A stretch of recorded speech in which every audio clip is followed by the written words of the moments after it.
Thank you very much, and thank you everyone. It's an honour to be invited here. I'm afraid I'm conscious also of how English my surname is.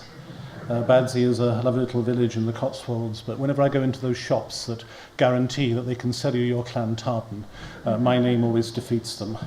For a while I spread the rumour that the clan MacBadsey was wiped out to the last man at Colonial trying to negotiate a ceasefire, but I'm afraid it's not true.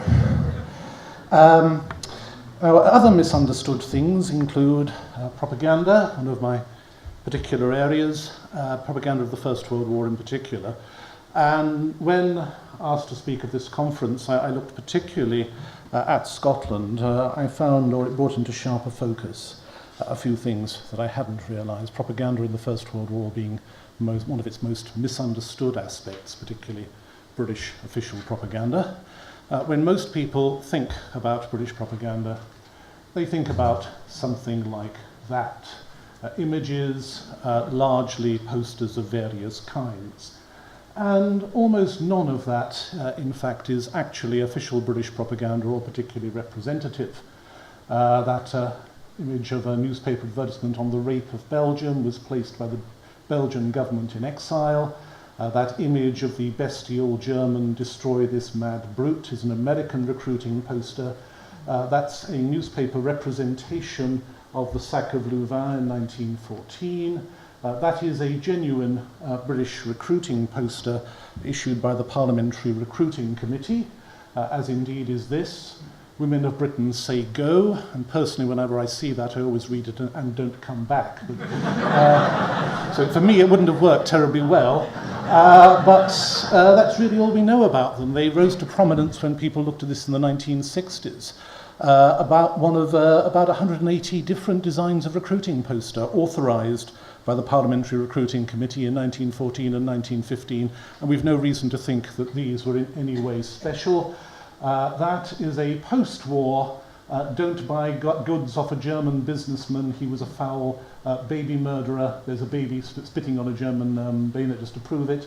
That was put out by the British Empire Union, and this one has always puzzled me. Irishmen avenge the Lusitania, join an Irish regiment today. The exact logic of that, again, rather escapes me. All we know, I'm afraid, about the recruiting process in Ireland is the remaining recruiting posters, because the files were all destroyed by the new Irish government in the 1920s. Always wondered what they actually said. So just making the broad point that First World War propaganda, particularly British official propaganda, is not perhaps what people think it is. And the association of almost any image which is provocative or particularly lying as propaganda does not mean that it has an official origin. And we owe the belief very much that they were official origins based on lying to post-war experiences.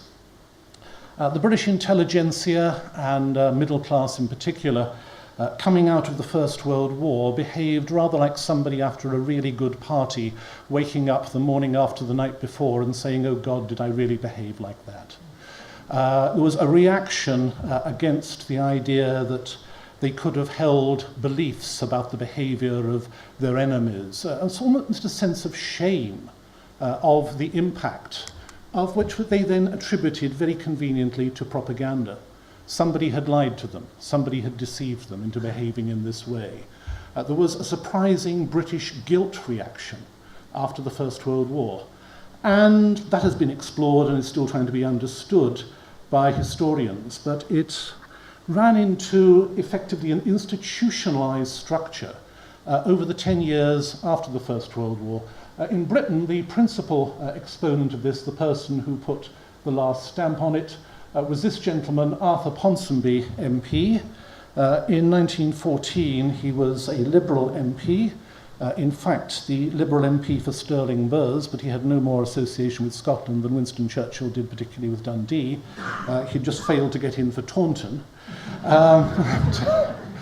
The name sounds familiar. This is the family of Ponsonbys who've been courtiers to the British royal family for about 2 centuries, and he was the champagne socialist of the family. Arthur was the official opposition, one of the few MPs to denounce the British entry into the First World War, one of the people who formed the Union for Democratic Control, a consistent opponent and critic of British governments on general principle right the way through the First World War, switched over to the Labour Party, but in 1928 he was hoping, because the Labour Party wasn't radical enough for him, to get the money to found his own party, in which he was unsuccessful. But he did, in order to do this, put together his scrapbook from the First World War into a book that turned into a bestseller, so much so that it's still available today. In fact, it's available online, if you want to look at it, Falsehood in Wartime, which is an assembly of every improbable story he could find during the First World War, plus a few he may or may not have invented himself, with the implication that these were constructed by some foul, usually British, clandestine organisation. It's one of the great conspiracy theory books, and still often quoted as real history, as recently as soon as within 3 or 4 years of it.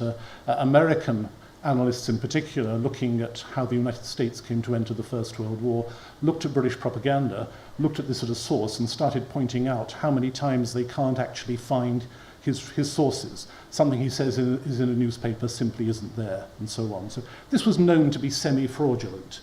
Within a few years it's being published, but it's still cited and continued to be cited today, and very often read.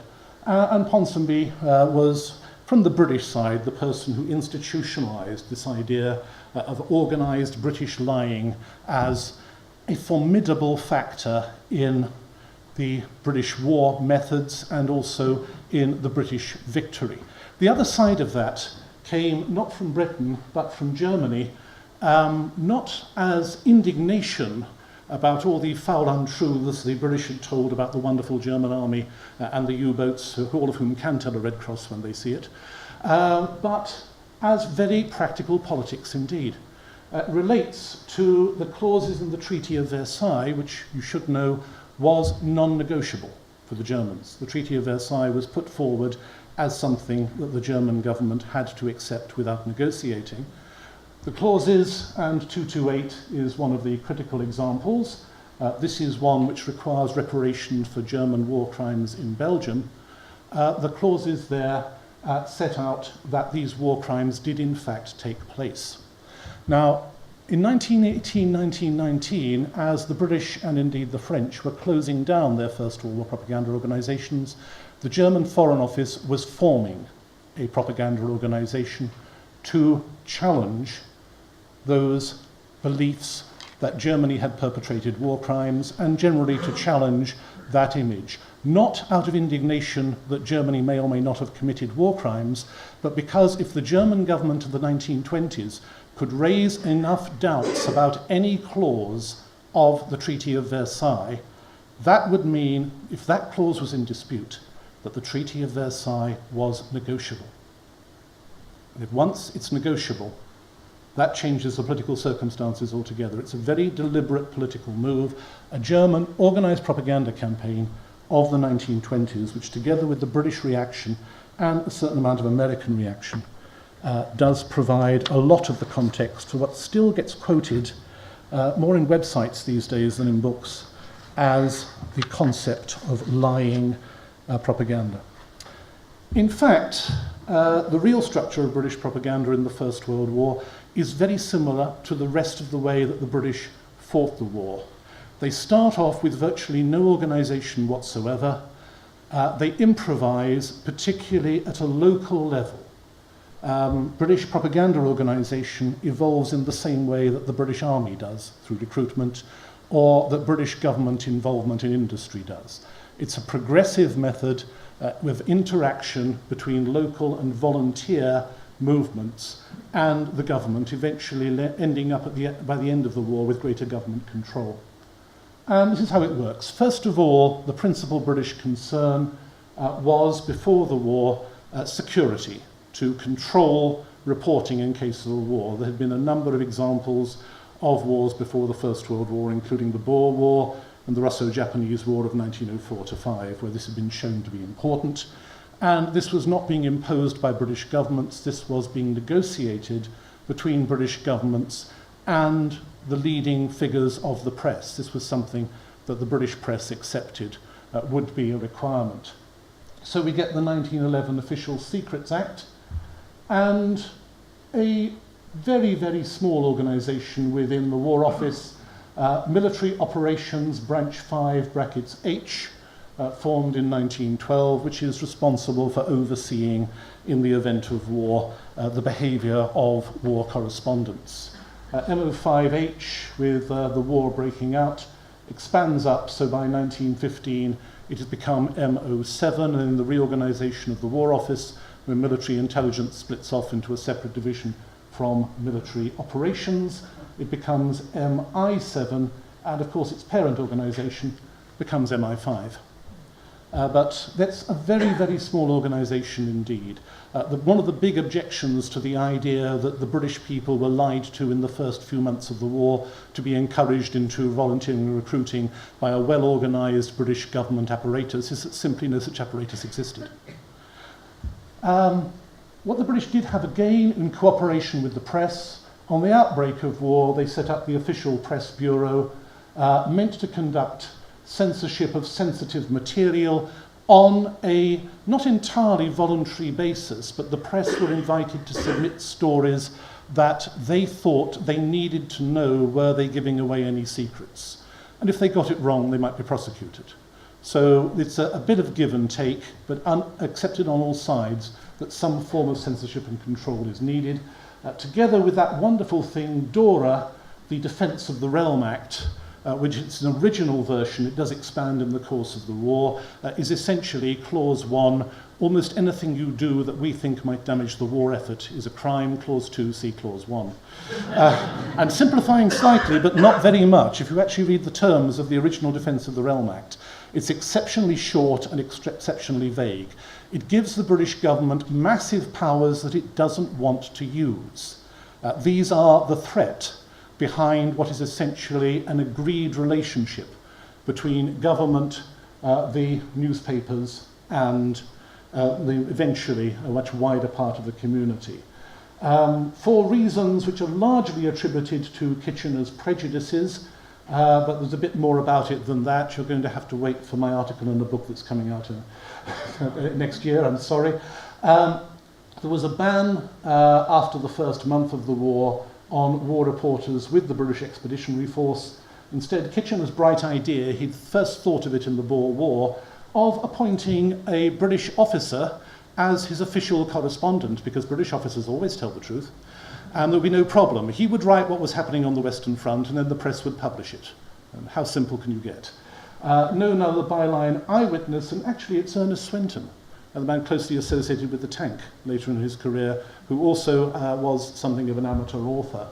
The appointment, more or less at the same time, of the first official war photographer, Ernest Brooks. Later, as the eyewitness system broke down, the appointment on the Western Front from July 15 of the first official war correspondents, leading through to the first cameraman and the first official photographers and so on. The point is that it starts off with the idea of control and censorship, which is gradually shifted towards more of the appointment of people to provide information and propaganda as the nature of the war changes. In terms of domestic propaganda organisations, you see a similar pattern. The Parliamentary Recruiting Committee, the people who authorise these wonderful posters, and I put this up, many of you will know the original London opinion drawing of Kitchener and the story of this, to make the point that there are several versions of Kitchener's pointing finger poster. And again, it is quite hard to show that one version was regarded as more important than another. This is something which again it turned into an image of the 1960s. The Parliamentary Recruiting Committee was created at the end of August 1914, not to stimulate recruitment, but to try and bring it under some kind of organised control, simply because control was lacking. Similarly, it's only at the end of the first month of the war we see the formation of the Central Committee for National Patriotic Organisations. A lot of what's happening in terms of recruitment and in terms of propaganda generation is happening at local level. It isn't, as far as anybody can tell, spontaneous in the literal sense. It's coming from local community leaders. And this is very much the way the British fight the war, with small committees of the local great and good, or at least the local busybodies, volunteering their time to provide the backup and the structure for British activities, including propaganda. This reaches its extreme irony when conscription is introduced, and the way conscription is run is by voluntary committees. People who form the boards through which people who have conscientious objection need to make their case. This again becomes something much more centralised only in August 1917 with the National War Aims Committee. And in terms of government propaganda institutions meant to provide positive propaganda in support of the British war effort and British government policy, first intimations again at the end of the first month of war, but officially formed in September. One of those wonderful clandestine British organisations under this smooth-cheeked fellow here, Charles Masterman, officially titled the War Propaganda Bureau, but nobody ever called it that. Throughout the war it was known as Wellington House from its original base, a building in London that isn't there anymore, it's been pulled down.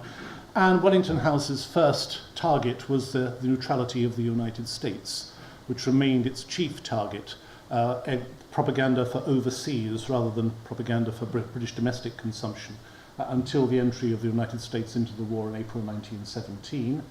The War Office, I've already alluded to how long it took them to accept the idea of war correspondence. It took them even longer to accept the idea of film and photography. And it wasn't after the first official cameraman had been on the Western Front for more than a year that the War Office formed its centralised War Office Cinema Committee. And effectively, we see a centralisation progressing. January 1917, on the impetus of the new Prime Minister, David Lloyd George, the fusing of Wellington House with the War Office Cinema Committee and other institutions into the Department of Information, technically part of the Foreign Office, but in practice independent and covering both domestic and foreign propaganda structure. The chief figure in that is this gentleman here, who I'll come back to in just a moment.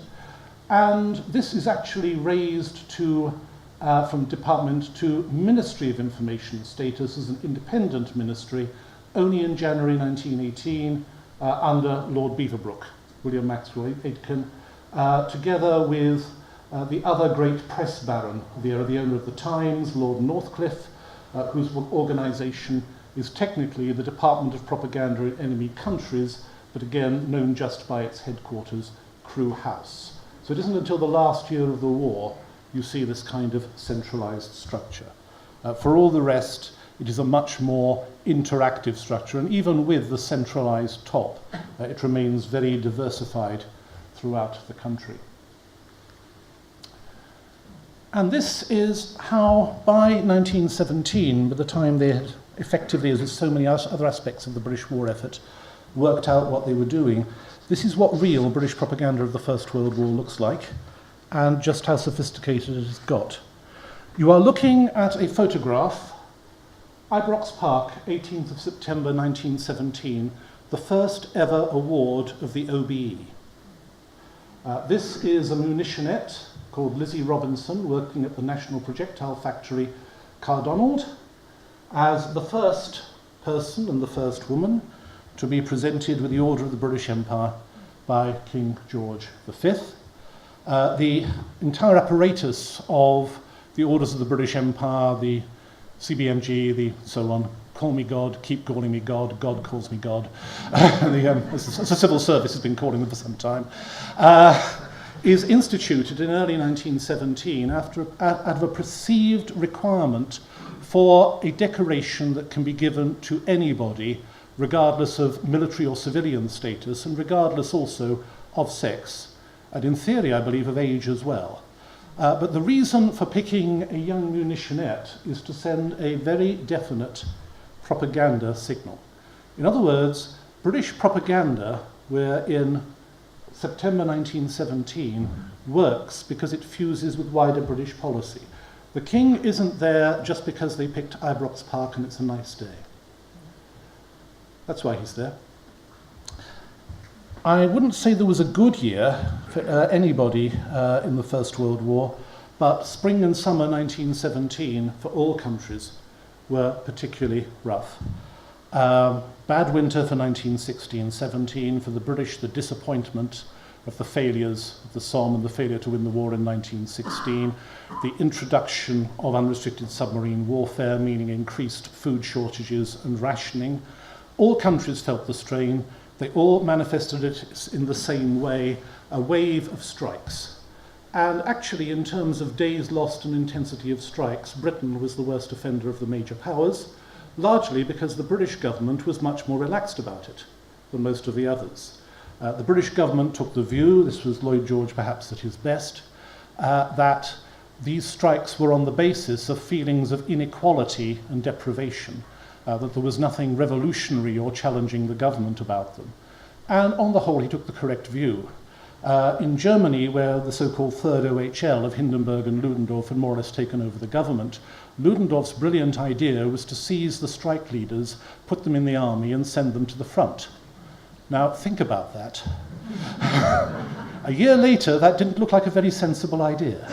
The British government's view, broadly, I'm not trying to sugarcoat it, this was a very, very edgy period for Britain, for the whole of Britain, was to take the view that grievances could be addressed by better organisation, by more equality in terms of rationing, by really working with the grain of the people to try and address the grievances that were there at the same time as boosting propaganda side.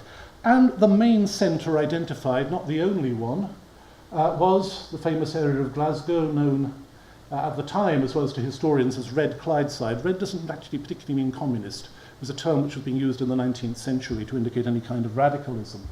It had the rent strikes. I was intrigued to find out today. These also took place along the east coast of 1915. That is an order forbidding 11th of August 1917, the assembly of a Workers' and Socialist Soldiers' Council in Glasgow.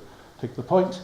And in the aftermath of the war, in Glasgow, famously, somebody rather overreacted to a protest in 1919 by using tanks, which was perhaps, again, not the most subtle response.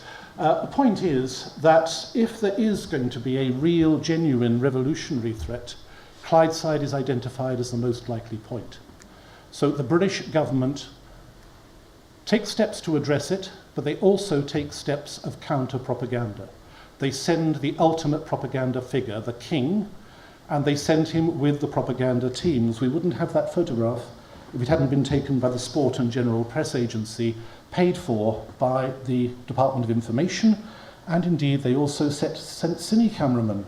There is a film in the Imperial War Museum, I've catalogued it, H.M. the King on the Clyde, which appeared about an hour long, of this visit, showing his various visits in Field Marshal's uniform and Admiral's uniform to various centres in the Glasgow area. And that's why we have a young munitionette being presented with the first ever OBE by the King at Ibrox Park.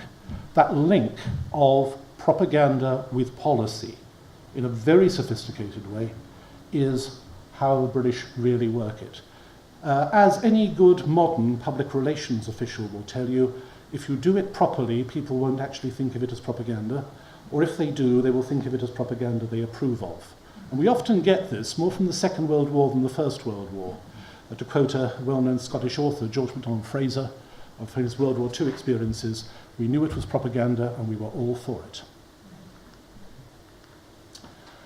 And that spreads to some of the really big questions, perhaps the biggest ones, which are currently being asked by historians of many countries, including Britain, about the First World War. This goes back to the links between the fighting fronts, particularly the Western Front and the home fronts. What did most people know about the war? What did most people think about the war? The implication from critics, particularly people like Ponsonby at the time, particularly later critics, very often held that if only the people at home had known what it was really like, they would have, I'm not quite certain what they have done, somehow stopped the war. by definition, anybody's experience of a fighting front is going to be unique and terrible to themselves. That's true of all wars. But you would have had in Britain in, say, 1916, 1917, to have been unusually obtuse or unusually uninvolved with the news of the time, not to have a reasonable idea of what was involved in the big Western Front offensive, including how terrible it was. Now, we can't, as A.J.P. Taylor said famously, take an opinion poll of the dead. It's extremely hard to answer those first two questions about any country, including Britain. So you look for indirect effects. If you can't see the wind, you look what's rustling the leaves on the tree. And what the government thought people ought to think, in other words, its propaganda policy, is often a very good guide to this. What did government think people thought? What did government want people to think? The key idea identified in most countries when the deadlock comes in at the end of 1914 is you're going to have to do two things. You're going to have to outfight your enemy, but also you're going to have to outlast him. And that is the key to victory, recognized repeatedly. I could cite any number of senior figures about this, to victory in the First World War. And the second in particular is going to be a combination of fighting ability and home front stability, which propaganda plays an absolutely critical role. Searching for a metaphor to describe what I think the evidence shows, my apologies for this one, but I've called it the honeycomb hypothesis. Because what we see, not just in the United Kingdom, but throughout the wider British Empire, is small, local, parochial societies looking to their local leaders. These need not necessarily be the laird of the manor. This could be your local trade union leader, or perhaps your local religious leader, as quite a small unit, and that influence is much more important in many ways than big government in London or anywhere else. But they're all facing more or less the same way. It has the strength of a honeycomb, or a comb-like structure. Lots of little individual efforts, all fitting together to give Great Britain in particular considerable resilience. Now, I mentioned Great Britain. In order to discuss Scotland, I've got to clear up two terms that were very different in 1914-18 than they are today. First, as in modern American, England was used interchangeably for the United Kingdom, Great Britain, and the British Isles. When somebody started to insist that you had to be British rather than English, it's very hard to pin down. We think Lloyd George had something to do with it by insisting that he was Welsh rather than English. But this is perfectly proper usage. It's from General Sir Ian Hamilton's Gallipoli diary. Now, Hamilton couldn't have been more Scottish if he'd tried, and Kitchener was born in Ireland, but nevertheless, he is the idol of England, and take him all in all, the biggest figure in the world. In other words, the division, which perhaps is more emphatic in 2015 than it was even a few years ago between Scotland and England, was not thought of, or the terminology was not there at the time. A much bigger division was in terms of social class. I do have Scottish examples, but this is actually a rather better one. This is from a Punch cartoon of about 1870, as you can probably tell from that gentleman's dress. Who's in, Bill? A stranger. Eve Arthur Bricket him. My point is, first plight, native. Natives were not just people found in Africa or in Asia. Natives were found in Dundee or in Wolverhampton. It meant you were working class. And that distinction, not between English and Scottish or British and Scottish, but between, should we say, officer class and natives, is the more significant one for the period. And the English view of the Scots, I have put in a couple of quotes, because I felt at this point we could do with some enlivening to it. This is from C. Montague's Disenchantment. What a great name for your memoirs. He got there first, 1922. Remarkable man. He was a Manchester Guardian journalist who was overage, so he dyed his hair, and volunteered as an escort officer to the official reporters on the Western Front. But he refers to a practice of the Germans as a new battalion feeds into the line in the First World War on the Western Front, calling out, "Who's coming in? Excuse me, who's coming in?" And some humorist in the obscure English battalion relieving, what we tend to call a fish and chip regiment, shouted back with a terrific assumption of accent, "First Black Watch!" Or Irish Guards, sorry about those, but the quote. And a hush fell at the sound of these great names. That, I think, is the first point to make, that the regular Scottish battalions in particular carried a formidable reputation even before the First World War. And the real First Black Watch, opposite the Germans, were going to make their lives a misery, and they knew it. However, for every point in favour, there's a point against. This is from Robert Graves's memoirs, Goodbye to All That. This is from the version I own, which is why I scanned it, but I'm going to read it with the wording in the 1929 original version, because there was a little bit of mild censorship practice there. Our adjutant voiced the extreme non-Scottish view. The jocks are all the same, both the trousered kind and, it appeared, as the bare-backed kind. They're dirty in trenches, they skite too much, and they charge like hell both ways.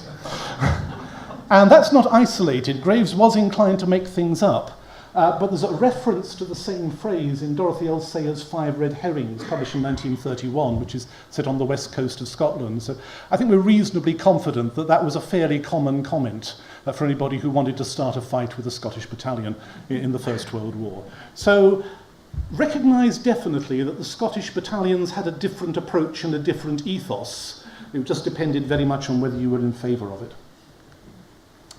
And it all has to do with the fact that Queen Victoria rather took to the kilt. This is a display of Highland dancing being given to her. And I'm afraid the kilt fixation turns out to be the main theme, the thing to key on when depicting Scottish forces in propaganda terms in the First World War. I'm sorry, there's nothing I can do about this.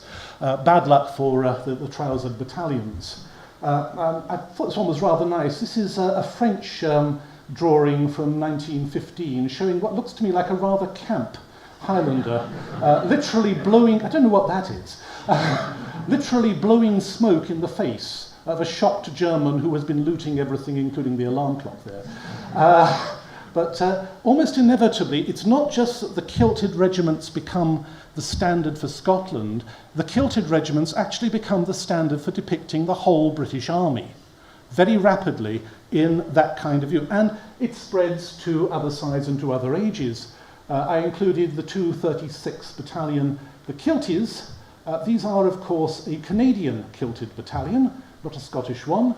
And these gentlemen here aren't Scottish at all either. These are one of my favourites, although they are in the 9th Scottish Division. These are the Transvaal Scottish. And I am assured by people who served in the Transvaal Scottish before it was disbanded about 20 years ago that they are all very definitely Afrikaners. They have no connection with Scotland or whatsoever, they just like wearing kilts. That gentleman, incidentally, appears to be having some kind of nervous fit. I can't quite work out what's going on, but the appeal of the kilt beyond Scotland is very much part of this. And it's the most impractical garment, as I think you know, for wearing in a trench or anywhere else. But it does become very much a symbol of one's fighting prowess. And we can't get away from it. This is just up to the 21st century. There have been a number of rather indifferent films of the First and Second World War made with European Union money in the last decade and a half. This is a particularly awful one on the Christmas truce, which appeared in 2005, called Joyeux Noël. I hope you can see this. And the theme of all these films is all the same because of who's funding it. It's that we're all really Europeans and we shouldn't have fought the war and we should love each other by the end of it. A German officer together with a French officer, and who's representing the British Army, of course, you can probably see the Bengari there just, a Scottish officer, and he is from a kilted regiment. What else is he going to be? This has become the stereotype of the British Army and continues to be so. Little nervous about time, I'll speak up faster. Equally true of the period of the war itself, that's from Punch, November 1914. Great charge of the London Scottish, congratulations by John French. As it happens, the 1st 14th London, the London Scottish, was the first territorial infantry battalion in action and put in a rather good bayonet charge at the First Battle of Ypres. What he's actually saying is, that ought to give you a good lead, mate, to the soldier, and he's saying, and I mean to take it, what about you? It's a punch recruiting thing. But even this, a Dutch cartoonist in the same sense that Leonardo da Vinci was a cartoonist, they're not meant to be funny, they are sketches, called Louis Remaker, who travelled through Belgium, through occupied Belgium, on the German side, drew a number of rather moving pictures which were then published by Wellington House, more for artistic values than propaganda. This is one showing a German leaning over a dead or dying Briton who's saying, "Is it you, mother?" And he's a kilted Highlander, making him instantly recognisable as British in a way that nothing else would do. They said the kilted Highlander becomes the image of the British Army very rapidly. Equally true of the work of recently rediscovered the Glasgow Herald and Evening Times cartoonist of the period, Archie Gilkinson, who produces a number of these, including some rather grim ones. That's a quotation from the Kaiser, "I know that my glorious Western army will never retreat," and it shows a dead and slightly decomposing German corpse. The reason why, that's why they'll never retreat. If this seems shocking or vivid, this was actually reasonably typical, and the point is it's got no official support whatsoever. This was being generated fairly spontaneously. Gilkinson himself, who was a patriotic man who hated war, was conscripted when conscription came in 1916 and sadly died of pneumonia while in training in 1917. Worth looking at. Now, I'd like to tell you that the British put together a special Scottish propaganda team, but they didn't. The people who got the real good propaganda boosts were the people who complained most about not getting enough of the share of propaganda, the Canadians and the Australians. Because in both cases, they had their own separate propaganda organisation. The Australian War Records Office, run by Dr. Charles Bean, CEW, Anzac Bean, Australian War Records Section, later the author of the Australian Official Histories, ensuring Australian publicity. Even more marked, Lord Beaverbrook from the end of 1916, William Maxwell Aitken, Max Aitken, who was a Canadian by birth, owner of a number of British newspapers, heavily involved in British propaganda, and he was the man who eventually headed British propaganda as the first and last Minister of Information. He also appointed himself at the start of the war as the head of the Canadian War Records Section. And it's not just that the Canadians and the Australians have their own separate organisations. They also benefit from a feature of British censorship, which was decided very early on when reporting British military operations that you could mention the regiment. Bad luck if you're not in a regiment. The Army Service Corps seldom gets a mention. But not the battalion number. Now, it doesn't matter for other armies. If you've got 1st Company of the 1st Grenadiers, you've got the Grenadier Division usually for somebody. But the British Army, because of the way it mixes up its battalions, if you leave out the battalion number, there's no security risk. So you could mention the regimental name, but nothing else. And that did tend to slide rather to, if there's nothing else to say, you could mention that Canadian troops were involved, or you could mention that Australian troops were involved. Rarely New Zealand troops, as the New Zealanders like to say, the NZ in Anzac is silent. But the Canadians and the Australians, for this reason, did get rather more than their fair share of publicity. But so also did particularly the Highland regiments, for exactly the same reason. You can always spot somebody wearing a kilt, and they're always worth a mention. And there is actually a Scottish connection. I don't want to make too much of it, but it happens. You can find people from any part of the British Empire involved anywhere, but there are two fairly senior figures involved who are Scottish. Brigadier General John Charters, of course, Hague's Chief of Intelligence, was a Scot. The family was from Edinburgh. And what's that got to do with propaganda? That Charters was interested in propaganda. He had even done some writing for the Times before the war. And when he was intelligence chief from 1915, when he was appointed to his removal in spring 1918, the war correspondence actually came under him at GHQ. I've not seen any evidence of anything resembling a pro-Scottish bias in reporting as a result simply a fact that Charters was involved. More significantly, the man who really did more than anybody else to centralise and put British propaganda on its centralised, eventual centralised structure, the deputy head first of the Department of Information, which had a political head, and then of the Ministry of Information, was Colonel John Buchan. Yes, that John Buchan, the author of the 39 Steps, published in 1915, and a prolific writer. John Buchan, who was from Perth, is the single most important figure in the development and structure of British propaganda in the First World War. Again, I can't point to any particularly pro-Scottish bias, but just an interesting case of something you might perhaps not have expected. And everybody should have seen the film Battle of the Somme. Just to point out again, although you will see the battle's titles do show, as I've described, the mentioning of regiments but not battalions, there tends to be a focus on the two occasions that kilted regiments show up. One is in fact the London Scottish, but there's quite a lot on the 2nd Seaforth Highlanders, close to where Geoffrey Maylands was filming, which forms one of the main features and one of the more recognisable parts. And most recruiting was fairly straightforward rather than the inflammatory posters. Very, very straightforward. I put the middle one, however, because it baffles me. What Burns said 1782 holds good in 1915, and I'm not going to attempt the accent. Or why the deuce should I repise and be an elf ill forever? I'm 23 and 5'6", I'll go and be a soldier. Good. I don't know if I actually encouraged anybody to recruit. If you can find any cases, I'll be fascinated. But most recruiting posters were of very, very practical nature. They did not encourage people to go off and fight German baby bayoneters. They were much more show up here and now.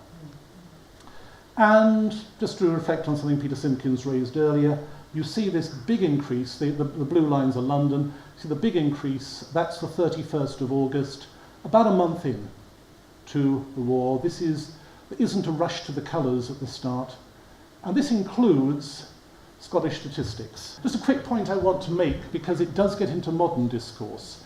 There's an argument that Scotland was overrepresented in this volunteerism.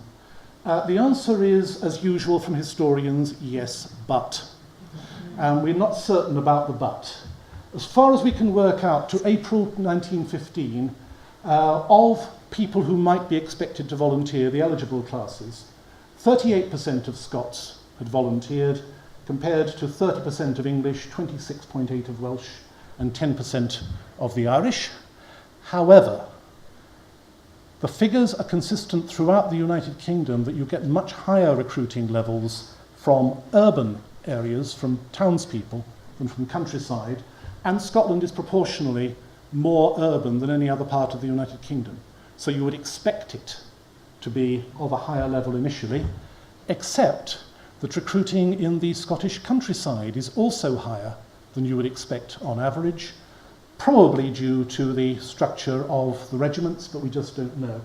Averaging it to the end of the war, 23.7% of eligible Scots, 24% of English, 21% of Welsh, and nothing will get the Irish to fight. Understandably, under the circumstances, 6.1% of Irish. The same is true, incidentally, of Scottish dead and casualties.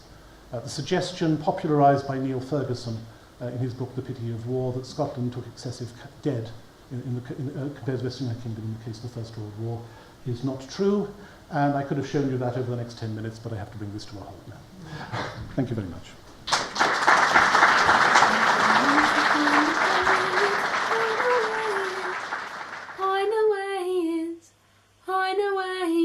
If you want to find the private, I know where he is. He's hanging